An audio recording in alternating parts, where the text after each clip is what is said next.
Né? Eu canso de repetir essa frase, velho. Eu não tenho ilusão de ver o mundo justo, mas se eu não existir por um mundo justo, minha vida não tem sentido.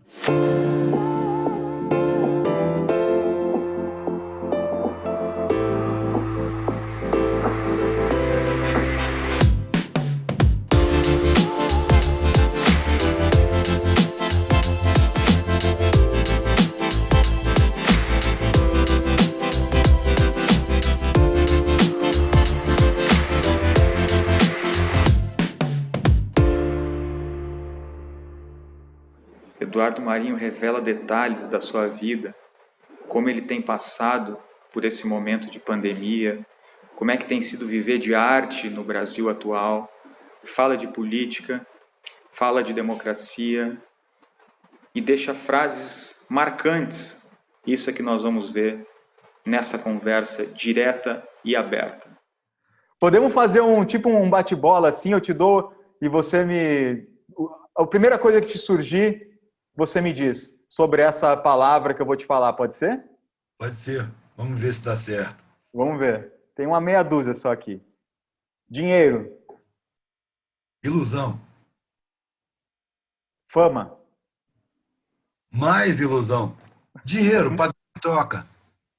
É ilusão porque passou disso, velho. Deixou de ser padrão de troca, passou a ser valor social. O dinheiro é muito bom, velho. Se eu, por exemplo, eu faço chinelo e eu quero tomar um certo vinho. Uhum. Se a gente viver da troca, vai ser muito difícil eu encontrar um cara que faz o vinho que eu gosto, que precise de um chinelo e que queira exatamente o que eu faço. Não é? Então, Uhum. vou pegar o chinelo que eu faço, botar a amostra, alguém que gosta do chinelo me dá um padrão de troca, e eu vou lá no cara que faz o vinho e dou na mão dele. E ele vai trocar pelo que ele precisa e me dá o vinho. Então é um padrão de troca.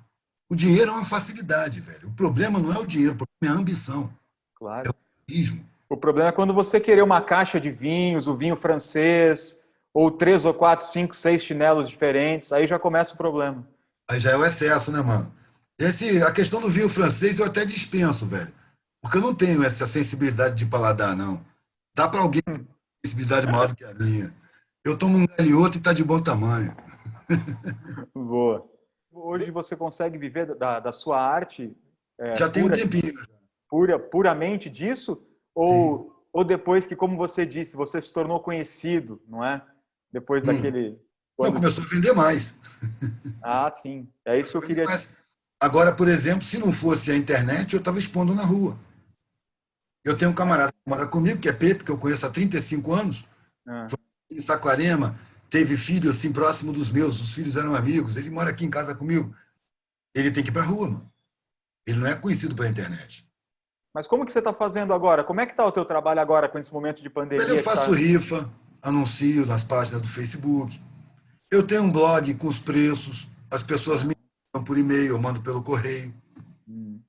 Dá para se virar. Na hora que aperta, eu faço mais publicidade, coloro um desenho, mostro, falo, estou rifando, R$ 10 o bilhete, 100 bilhetes, e aí vai salvada. Se eu correr atrás, com a visibilidade que eu tenho, tudo se resolve. Houve um tempo em que passar braba não era como hoje. Hoje, quando passa braba, não tem dinheiro para gasolina. Antigamente, quando passava braba, não tinha dinheiro para comer. Faltava para... E aí eu entregava a casa, velho. Eu não vou ficar morando numa casa pagando aluguel e passando fome. Eu não pago aluguel e com o dinheiro que eu ganho, eu aplico só em comida. Não tem mais conta de luz, não tem mais conta de gás, não tem mais conta de água, não tem mais aluguel. Tudo que eu ganho, eu aplico na comida. Porque uma coisa que eu fiz questão foi de sempre dar comida orgânica para meus filhos. Orgânica e natural. Para manter a saúde. Eu sei que a alimentação industrial é venenosa. É cheio de veneno ali. Para conservar, para dar cor, para dar sabor. Por um monte de motivos, eles colocam venenos cancerígenos ali. E como dominam os organismos de fiscalização, passa batido. Né? Nunca teve tanta doença proporcionalmente à população quanto hoje por causa da alimentação industrial e do modo de vida. Eu não queria dar essa comida para os meus filhos.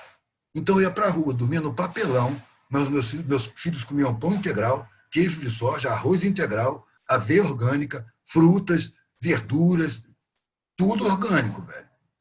Cozinhava lata, na fogueira, velho. Mas sem veneno. Porque eu queria saúde, eu tinha medo da medicina pública e era a única que eu teria acesso se eu precisasse. Tanto que meus filhos, para nascerem, tiveram que ir para medicina pública. São 3 filhos. Uhum. Eu tive que dar explicação para a polícia porque eu barrei o médico. Você não vai fazer isso, cara. Vai dar um antibiótico preventivo para grávida taparinho, você tá maluco mesmo? Eu estou há 5 anos de medicina para fazer uma barbaridade dessa. O médico não tem que me explicar, eu sou indigente. Ele chama a polícia para mim. Tem 2 vezes eu tive que dar explicação para a polícia, por falar com o médico de uma maneira que ele não aceitava. Era desrespeitoso, porque eu sempre tratei de igual para igual, mano. O cara pode me olhar de cima, não tem problema. Eu vou olhar de igual para igual, vou dizer que eu penso do mesmo jeitinho. Não me inibe. Eu não fui convencido da minha inferioridade social, pelo contrário. Eu fui convencido de superioridade social e não me deixei convencer. Agora, ele me tratar de superior com superioridade é uma coisa que eu já espero. Para mim, é uma figura conhecida, a pessoa que é soberba, cheia de arrogância e me olha com desprezo. É uma figura conhecida, não me incomoda em nada. Eu trato com ela normalmente, sem raiva, sem reação. Nem preciso dizer para ela que ela está equivocada. Ela pode continuar pensando o que ela quiser. Ela só vai me estranhar se ela esperar que eu tenha alguma atitude de subalternidade. E isso ela não vai ver. Ela vai ver, olhar no olho dela, com toda a educação, falar o que eu penso. Se eu achar que ela está errada, eu digo por que eu acho que ela está errada. Coisa que o pobre não faz. Porque ele fica inibido diante da superioridade social. Ele já se coloca numa posição submissa ali. Ele foi forçado a isso. É uma herança. Condicionamento, mano. Condicionamento. Condicionamento para todas as classes. Assim como há o condicionamento de superioridade, há o condicionamento de inferioridade também. Isso em todos os patamares e em todos os lugares. As Forças Armadas são um exemplo caricato disso, né? Os praças oficiais. Oh. Tudo quem faz são os praças. Mas os oficiais são a elite, eles que mandam. Não é? Se os de baixo não colaborarem, os de cima caem. Véio. Não é preciso derrubar o opressor. Basta parar de colaborar com ele. O opressor provavelmente não sabe fritar um ovo se não tiver uma cozinheira para ele lá. É dependente de pobre. É preciso que os pobres tomem consciência disso. É preciso que a classe média ganhe respeito pelos pobres. E vejam como irmãos sabotados. E tenham a humildade de pegar o conhecimento que eu adquiri e levar e dar, oferecer para eles. Oferecer como quem serve, não como quem ensina. Reconhecer que são pessoas que passam muito mais dificuldade do que eu.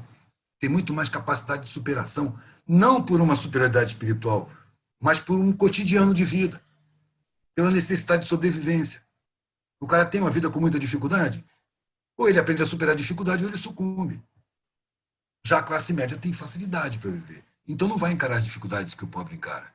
Ela precisa dos pobres para construir uma nova sociedade. Leva o conhecimento, leva o saber para quem tem a sabedoria. Ali vai se resolver o que fazer e vai se resolver muito bem resolvido. Porque na periferia, velho, se desenvolve uma solidariedade. A dificuldade faz isso. Que é ímpar, mano. A solidariedade periférica, ela não é, vamos dizer assim, uma virtude. Ela é uma ferramenta de sobrevivência. Ali você se torna automaticamente solidário, porque todo mundo passa dificuldade. Quando teu irmão passa uma dificuldade, você conhece essa dificuldade. Então você estende a mão automaticamente. Não é? Você não se sente bom por estar estendendo a mão, não. Você estende porque você sabe como é essa situação. Solidariedade é sentir o sentimento do outro.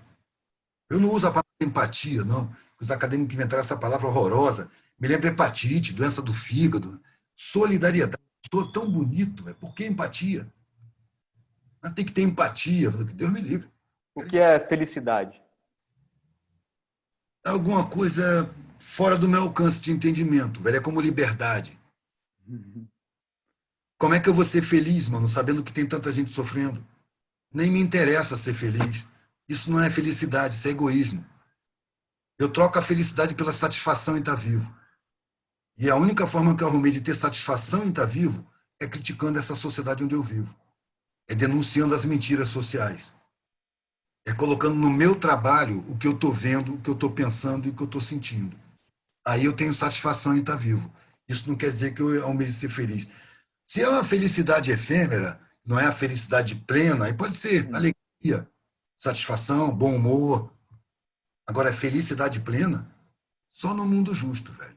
Se não existe um mundo justo, não existe felicidade plena. Eu lembro que eu tinha 19 anos, em 1980. e dizer que a nossa sociedade era desumana, perversa, covarde e suicida. Porque o comportamento da nossa sociedade é suicida. Esse consumo e descarte, envenenamento de tudo, sujando os mananciais de água, poluindo cada vez mais. Isso tem prazo, velho. Isso aqui não é infinito, não. Então, tem o componente suicida no comportamento social. E nós estamos chegando nessa parte, estamos colhendo as consequências. Não vai parar por aqui. A pandemia fez a mídia parar de falar no derretimento das calotas polares, por exemplo. E de muitas outras coisas, mas disso também. Um monte de coisa planetária acontecendo que não está se falando. O mar continua subindo. Olha os ciclones acontecendo onde nunca tinha acontecido. Uhum. Que coisa está acontecendo aí? Eu imagino a espiritualidade também em serviço, no planetário, assim. Tudo. A gente, de onde está, não percebe a totalidade. A gente percebe a parte física da coisa. O resto a gente tem que sentir. Até onde o sentimento vai mais longe do que a razão. Com certeza. E eu sinto tudo integrado aí em acontecimentos que apontam para o final dessa sociedade aqui. Porque só no final dessa sociedade é que vai começar a acontecer outra sociedade. É preciso haver uma morte. Exato. Nascimento. Então não é uma mudança, como alguns estão dizendo, não é mudança. Tem que haver um rompimento total. Esse modelo não deu certo. É um outro modelo social, um outro estado de consciência. Né? Mas é preciso cuidado para abordar isso, mano, porque as pessoas são muito imediatistas. Você fala que o modelo está deteriorando para finalizar esse modelo social e as pessoas acham que vão ver isso. E esse é um processo que leva gerações. A gente está preparando os novos. Os meninos de 12, 13, 14, 15 anos que estão chegando agora, começando a entender o mundo, eles vão ser participantes ativos desse final. Eles vão trabalhar com os novos quando eles já forem velhos. E vão estar preparando ainda para a continuação desse processo. Até essa sociedade morrer, a agonia vai levar muitas gerações. É ilusão a gente pensar que vai haver uma sociedade justa. A totalidade das pessoas que tiverem essa ilusão que eu pude conhecer, no meio do caminho sentou e chorou. Isso nunca vai mudar. Porque as pessoas trabalham para si. Elas transformam a eternidade no espaço de uma vida, de umas décadas. O ser humano tem 2 milhões de anos. Né? Dizem os antropólogos, os hominídeos, né? Os humanoides, começaram há 2 milhões de anos. De lá para cá, quantos tipos de ser humano? E quando o Homo sapiens chegou a centenas de milhares de anos atrás, a sociedade ele vem tenteando, fazendo. Quantas exceções à regra já vieram dar o recado para onde nós estamos indo? Quantas exceções ao longo dos milênios? E aí eu nasço num processo de mutação que já vem milênios, muitos milênios, de antes de eu nascer. Eu acho que eu vou resolver o problema aqui no meu espaço de algumas décadas. Eu nasci num processo de mutação que é muito anterior a mim e que vai ser muito posterior a mim. Eu estou passando umas décadas num processo milenar. É um passo numa caminhada infinita que eu não sei onde começou e não sei onde vai acabar. Eu estou num passo. Eu só quero que o meu passo seja bem dado. Sim. Mas certamente a tua luz individual, se a gente puder chamar assim, ela ajuda a iluminar um pouquinho, não é? Sim, velho. Porque isso fica e é atemporal também, não é? Claro. Se a gente puder ver a coisa de um outro prisma. Então, a gente pega aí Copérnico, Galileu, Giordano Bruno, e você vai encontrar um monte de gente que foi massacrada por ser exceção à regra. E que depois de um tempo, aquilo tudo que foi dito... O tempo passa, aí a merda vira adubo. Na época, o tempo curtiu a merda, hoje se misturou na terra e favorece com nutrientes para botar novas sementes. É isso que a gente está fazendo, mano. Plantando. Não é para a gente colher. Eu canso de repetir essa frase, velho. Eu não tenho ilusão de ver o mundo justo. Mas se eu não existir por um mundo justo, minha vida não tem sentido. Entendeu? Eu não vou colher. O que eu colho é a satisfação de perceber pessoas que usam o meu trabalho para que meu trabalho é útil, causando reflexão. Que não era nem minha pretensão. Minha pretensão era descarregar o que estava engasgado. E a vida? É a passagem do nascimento para a morte. Isso a vida física, né, mano? Porque para mim, a vida começa na noite dos tempos, quando a gente não pode detectar, e continua para onde a vista da gente não alcança. Uhum. Imagina que no universo inteiro só tem uma vida. E todos nós estamos dentro dessa vida. Aí eu estou falando de uma vida bem maior do que a vida física. Sim, que é a vida. Ainda vou chegar a alcançar. Por enquanto eu não tenho alcance, não. Eu só tenho a intuição. Que a vida é alguma coisa muito além do que eu posso conceber. A perfeição é outra coisa muito além do que eu posso perceber. A liberdade, a felicidade, isso está tudo muito além da minha capacidade humana de percepção. E quando eu vejo pessoas falando, eu sou feliz, eu vejo ingenuidade, superficialidade, precariedade de concepção, arrogância, pretensão, infantilidade espiritual. Você falou uma coisa legal conversando com teu amigo ali no Celestina, que o caminho importa muito mais, não é? Quando você vai chegar, onde vai chegar e qual é o destino. Quanta coisa pode acontecer. Olha quanta coisa aconteceu naquela tua viagem, né? Quebra aqui, aí dorme, não ia dormir lá, dormiu. E, enfim, como é que você vai saber? Bem, não importa. Primeiro, não tem importância a chegada. Porque qualquer ponto de chegada é também um ponto de partida. Não importa a chegada, importa o caminho. Tem uma frase antiga de Marilyn Ferguson, deixa eu ver se eu me lembro aqui. Eu não vou lembrar ela inteira, não. Ela fala: os meios são os fins. O caminho é a viagem. Quando se percebe a vida como um processo, as velhas distinções entre vitória e derrota, sucesso e fracasso, desaparecem. Se eu olho para a minha vida e percebo que ao longo dela, os momentos onde eu mais cresci, mais aprendi, mais ganhei capacidade de resistência, superação, percepção, foram os momentos de dor. Uhum. Vejo a dor como elemento didático. Se isso serve individualmente, serve também coletivamente. Quando você vê uma tragédia, como aqui, por exemplo, em 2010, as encostas caíram, velho. Sim. E a gente morreu soterrada. Famílias inteiras, velho. Famílias inteiras. Na queda da madrugada, foi na madrugada já estava todo mundo cavando, velho. Acontece uma tragédia, o coletivo humano imediatamente mostra o que tem de melhor. Sai para ajudar, vai cavar, se arrisca para salvar o outro, é um dando a mão para o outro. Uhum. Na emoção coletiva, da dor, do sofrimento, aparece o que o ser humano tem de melhor. Coisa que não aparece no seu cotidiano. Pelo estímulo à competição, todo mundo, cada um por si, competindo, disputando tudo. Na hora que a tragédia coletiva vem, acabou isso. É todo mundo solidário, todo mundo bom. Quer dizer, a gente está num grau de evolução tão primitivo que a gente precisa de uma tragédia, precisa de um fato assim. Para mostrar o que a gente tem de melhor. Então, nós ainda precisamos do sofrimento. Esse sofrimento que está vindo aí é criador de solidariedade, é criador de união, é criador de boas coisas. Porque na dor a gente se melhora, a gente aprende, a gente se dá a mão. Quando está tudo bem, e o tudo bem aqui na nossa cultura é ter muito mais do que se precisa, você só usufrui, você estaciona. E não é para isso que a gente nasce. A gente não nasce para curtir a vida. A gente nasce para ser curtido pela vida. E numa passagem muito rápida. As pessoas esquecem que a porta de saída está logo ali. Tem uma porta de entrada, que é o nascimento, e uma porta de saída, que é a morte. E tudo que nasce morre. As pessoas conseguem ver a morte como uma tragédia. A morte é uma consequência simples de ter nascido. Você não quer morrer? Não nasce. Porque se nascer, nasceu, morre.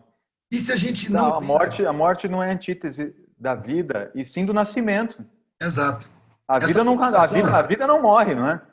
Provocação eu fazia no Mangueio, velho. O Mangueio, cara, é uma fonte inesgotável de reflexão. Então eu saía mangueando. Encontrava simpatia, a gente gostava do meu trabalho, pá. Tinham comprado ou não tinham comprado, eu ia embora. Falei, moçada, uma pergunta aqui. Qual é o contrário de morte? Lá no fundo, vida. Aí eu chamava a reflexão. Contrário de porta de saída é porta de entrada. A morte é a porta de saída. Qual é a porta de entrada? E as pessoas tinham dificuldade até de chegar no nascimento. Até eu dizer. A vida é o espaço e tempo que você tem da porta de entrada até a porta de saída. Velho. O que você vai fazer com esse tempo? Adquirir patrimônio? Uhum. Meio imbecil, né? Sim. Quer deixar o patrimônio aí para os seus descendentes brigarem por ele? Do mesmo jeito que eu ralei a vida inteira para sobreviver, meus filhos hoje estão ralando para sobreviver também, velho. Se eu tiver que deixar alguma coisa, não foi porque foi um objetivo de vida, não. É porque eu vou estar morando numa casa própria e eles vão pegar a casa para eles. Eu não estou preocupado com a herança, mano. Uhum. Se vier, é uma responsa. Quando vem, é uma responsa. Mas a vida da gente não está em função da matéria. A matéria é que está em função da vida. E o massacre publicitário, midiático, ideológico, faz a gente perder esses valores. E aí você vive como se nunca fosse morrer. Você trata de ver a morte como uma tragédia, como uma catástrofe. Deus vai livrar da morte. Que imbecilidade. Tudo que você faz acaba sendo para evitar esse fenômeno, não é? Porque você vai para a academia, no fim das contas, para evitar a morte. Você toma remédio para evitar a morte. Você vai no terapeuta para evitar a morte. Não, e no hospital você vai ser entubado, transformado num vegetal, vai morrer sozinho dentro da morte. A obrigação é manter a vida a qualquer custo. Cara, um pouco de humanidade. Está na hora de morrer, vai para casa, se despede dos teus. Aceita a morte, mano. É só uma porta de passagem. Sim. E transformação, né? Porque hoje nós já também sabemos, né? Porque a morte nesse contexto antigo, religioso, cristão, nem dá mais para conceber hoje, né? Porque a morte em si, nessa terminologia, não passa de uma transformação, inclusive até energética ou vibracional, porque esse corpo vai se transformar, mas não é? Eu chamo de dimensional. A cenoura que você comeu vai te comer em algum momento, quando você for para debaixo da terra. Vai ser uma outra cenoura. É. A gente está ocupando uma carcaça material para passar por essa existência e se melhorar espiritualmente. Mano. A gente vai passar para o outro lado. É preciso passar melhor do que a gente entrou. Agora, a carcaça, do mesmo jeito que a natureza te fornece, ela cobra de volta. É só a tua Kombi. Tu está habitando a Kombi. Uma hora a Kombi cai e tu está livre. Se tu der sorte, tu vai ter alívio de largar a tua carcaça, porque ela vai estar perdendo condições. Vai estar perdendo. Se chegar a esse entendimento, acho que só de chegar a esse entendimento já dá uma leveza, né? Porque você não fica preocupado, tenso e criando, somatizando a doença no seu corpo, com toda essa tensão, preocupação, né? Má informação, com todas essas informações desencontradas. Mal intencionadas, mano. Mal intencionadas, vendidas, né?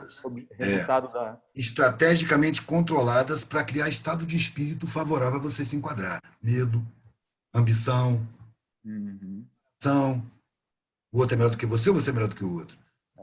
Criando primitivismos, estimulando o primitivismo que nós já temos, para a gente ficar onde está e se deixar manipular.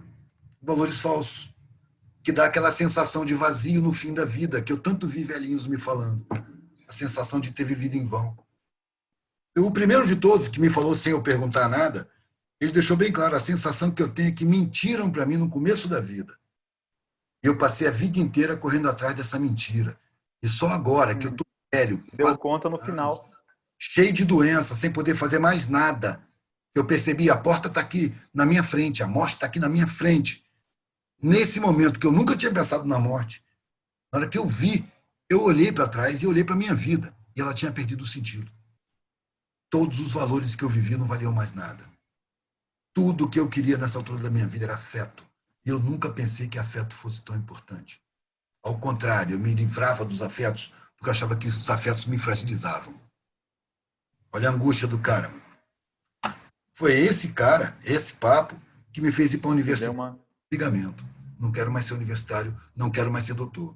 Eu vou procurar um sentido da vida. Eu nem sei se tem algum sentido, mas esses que me apresentaram não me servem. Eu vou procurar um sentido para a vida. Ou eu vou encontrar, eu vou morrer procurando. Me conformar com essa vida de merda, usufruindo de pobre, eu me recuso. E aí peguei a estrada. E aí a família rompeu comigo. Você rompeu com a família? Não, não rompi, não. Eu mudei o rumo. E foi demais para eles. Ou você volta para esse rumo aqui, ou você não é mais da família. Eu não vou voltar. Então você não é mais da família. E passaram décadas para eu perceber que esse corte era super necessário. Era super necessário. Porque muitas vezes eu tive em situações que, se eu lembrasse que eu podia pedir socorro, eu teria pedido. Você E não, voltaria para o conforto, para aquela zona eu protegida. pediria ajuda, mano. Voltaria para a segurança. Eu não teria voltado, eu pediria ajuda. Mas isso me impediria de viver o que eu tinha que viver. Resolver os problemas como eu tinha que resolver. Eu tinha poder econômico para me ajudar. Depois eu posso falar, não quero mais não, vão me xingar de novo. Mas eu fui salvo. E não era isso que eu precisava. Eu fui para o meio dos mais fortes, que se sentem os mais fracos. Eu estava num morro, lá em Mar Grande, na Bahia. Eu descia o morro para pegar água, não tinha energia nem água nas casas. Todo mundo descia para pegar água em poços. Tinha 3 poços em volta do morro. Cada ala do morro descia para o seu poço. E eu descia e carregava latas na balança, aquele pau atravessado, Sim. um lado de cada lado. 2 viagens eu enchia a minha casa de água para um dia. E nessa tarefa eu fazia força, era a minha academia, e eu refletia. Eu ia lá para o poço, velho, tava aquela fila de lata. Quem chega no poço bota a lata na fila e fica ali trocando ideia. E eu ficava ouvindo aquela alegria, aquela picardia, aquela piada, aquelas brincadeiras. E eu ficava olhando assim, caraca, velho, qualquer um da minha classe de origem que tivesse nessa situação estaria deprimido. A galera corta um dobrado, vive com um montão de dificuldade, está aí rindo, trocando ideia, fazendo pilhéria. Problemas pessoais incríveis, problemas sociais incríveis, muitos problemas para resolver, gente doente na família, e o pessoal está aí encarando tudo, sem depressão. Aí eu me dei conta, cara, são os mais fortes. Véio. É quem trata com mais dificuldade e supera a dificuldade o tempo todo na vida. E se sentem mais fracos. Enquanto que lá onde eu estava estão os que se sentem mais fortes. Mas basta quebrar alguma coisa, precisar, já chamamos empregado para resolver. Eles mesmo não resolvem, é pobre que vai resolver. São inseguros. Por isso que você vê o milionário da Barra da Tijuca, quando ele perde tudo que ele tem, ele mata a família e depois se mata. Sem dúvida. Da pobreza. Não consegue viver sem aquilo. Ele No criou desabamento geral aqui, velho, teve gente que chegou em casa e tinha perdido a família. Não é só a casa e tudo que tinha dentro, não. Perdeu a família também. Muita gente. E não teve um suicídio. Não teve um suicídio. Aí eu falo, quem é o fraco? Quem é o forte? Quem é o capaz, realmente, de construir uma sociedade mais justa do que essa? São os mesmos que constroem essa sociedade injusta. É só uma questão de nível de consciência. O pobre ele não tem acesso ao saber, mas ele tem acesso à sabedoria de vida, à resolução de problemas, à superação de dificuldades. Então, esses caras deviam ser servidos de conhecimento e não ensinados com a empáfia acadêmica. Não podiam ser vistos de cima para baixo de maneira nenhuma. Aqueles que estão em cima usufruindo de privilégios deveriam perceber que todos esses privilégios decorrem da injustiça cometida contra a maioria. E é essa maioria a mais forte que tem, só não tem consciência disso. É mais forte do que eles. Porque encara as dificuldades que eles mesmos não encarariam. É uma questão de nível de consciência. E o medo? Medo é uma coisa que pode ser boa ou ruim, velho. Ela é muito boa quando ela te dá prudência e não permite que você fique correndo riscos desnecessários por demonstrações de insegurança de ego. Mas ele é ruim quando ele te acovarda diante da vida. E você deixa de tomar atitudes que sua consciência manda você tomar e você não toma por medo, que aí ele vira covardia. Aí é o embarreirador do caminho. É preciso separar o medo bom do medo ruim. Como tudo, velho. Pode ser usado. Sim, tem um papel instintivo, inclusive, né? Tem um papel instintivo. Sim, né? O medo bom, ele te dá prudência. Exato. O ruim, ele te acovarda. Acho que fica bem definir assim. Momento presente. Uma passagem, velho, do passado para o futuro. É o que existe. Porque o passado existiu e não existe mais. O futuro existe e não existe ainda. O presente é só o que existe. Para finalizar, a última palavra. Essa fácil. Amor. Amor é palavra ampla, mano. Você pode restringir ou ampliar? Eu acho que uma pessoa, por exemplo, só pode fazer medicina, só deveria fazer medicina, se ela sentisse um amor imenso e irrestrito pelo ser humano como um todo. O cara tem amor irrestrito pelo ser humano, ele pode fazer medicina. Ele pode trabalhar com a espiritualidade. Ele pode servir aos demais. Qual é o amor que você está falando? É um amor romântico, que é oriundo, inclusive, da necessidade de procriação. Que aí já não é mais isso. É amor também. É como a palavra Deus. Acho que a palavra amor e a palavra Deus foram palavras que perderam, né, o significado ao longo dos tempos, digamos assim. Irmão, Deus... Foram muito desvirtuadas, muito mal utilizadas, não é? Sim, sim. Mas aí eu não estou falando nem da palavra, eu estou falando do sentimento. Deus é alguma coisa que está muito além da minha capacidade de percepção. Eu não conheço nem o universo. Já vou querer estar em contato direto com o Criador do universo? O que é isso? O que é isso? Eu não conheço nem o universo. A gente aqui dessa poeira cósmica, na periferia de uma das menores galáxias, que tem 100 bilhões de estrelas, cada estrela um Sol com um sistema planetário. Estrelas 1000 vezes maiores do que o Sol.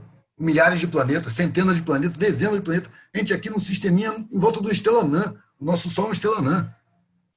Tem 9 planetas, se considerar Plutão. É um dos menores sistemas. Aí daqui, dessa poeira cósmica, eu estou em contato direto com o Supremo Ser do Universo. E a precariedade é tão grande, velho, que eu acabo imputando um gênero masculino à divindade. Uhum. Uma vez, numa casa feminista, me chamaram para fazer uma palestra. Né?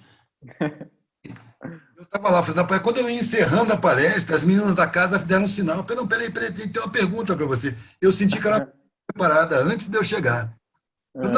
Não, o machismo um dia vai acabar? Eu falei, enquanto Deus for pai, não.